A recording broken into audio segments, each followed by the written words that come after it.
Story 2. Will and the Patient. Will walked around the halls of the infirmary. He had hardly slept. His eye bags were bigger than anything, and he had worked many hours. He didn't even get to see Nico. Sometimes he would be able to see him during work, but Nico had just faced a fucked up mirror and Nico needed some alone time. "Doctor, help me," a young girl said. She wore the hospital robe. She had black hair and blue eyes. "I'm Mary Barron, daughter of Athena," she said. "I'm sick?" "Okay," Will said and took her into a room. "Lay down," he said, and she laid on the bed. Will left the room to go get some things, but once he went into the halls, it was dead quiet. Normally there was the sound of talking, healing, and everything, but now, nothing. Will walked down the hall. He got everything and went to the room. "Thank you," she said, and he got her ready for a checkup. On the clipboard it said Kayla was her doctor.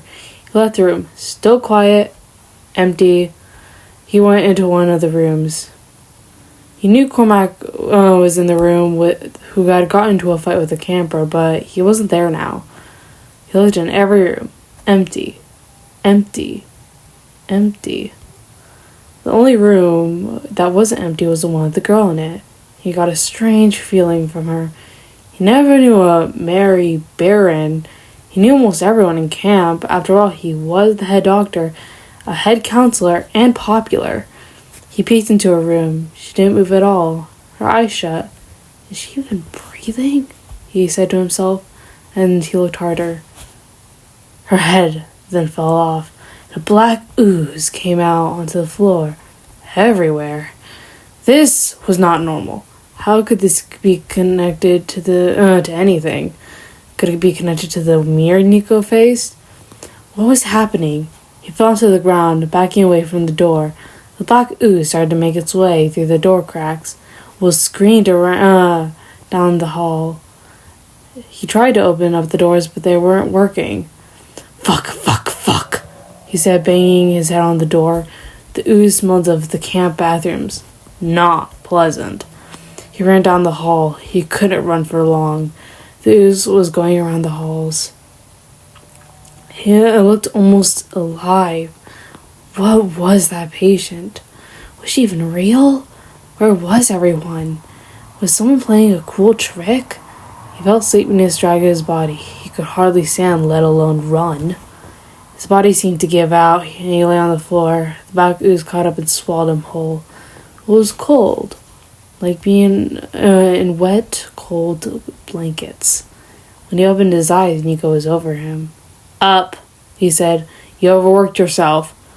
"Where's the ooze? Where is Mary Barron?" he asked. Nico looked at him confused. "Where did you come from?" "There is no Mary Barron at camp, and I found you like this. You need rest," he said. Will looked at himself. A small drop of black ooze was on his foot. "Ew, what's that?"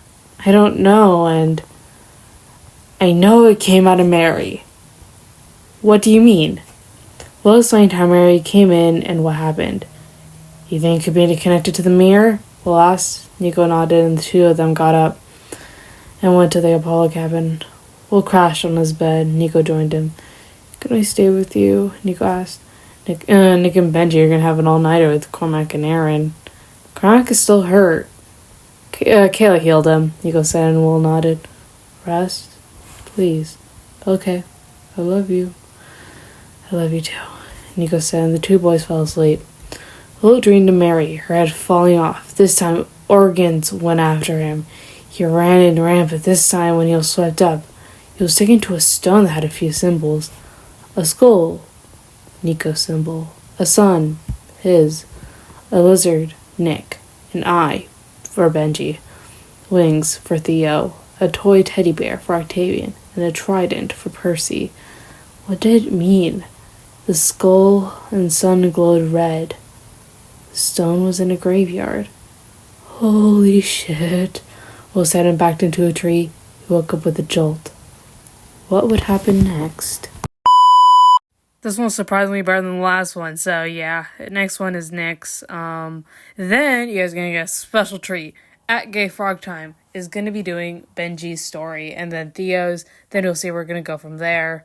So yeah. But most likely it's gonna be Next is Nick, then Benji, then Theo, then Octavian, then Percy's, and then the closing, and then I finished the crossover series, and that's kind of just going to be the end of all of this.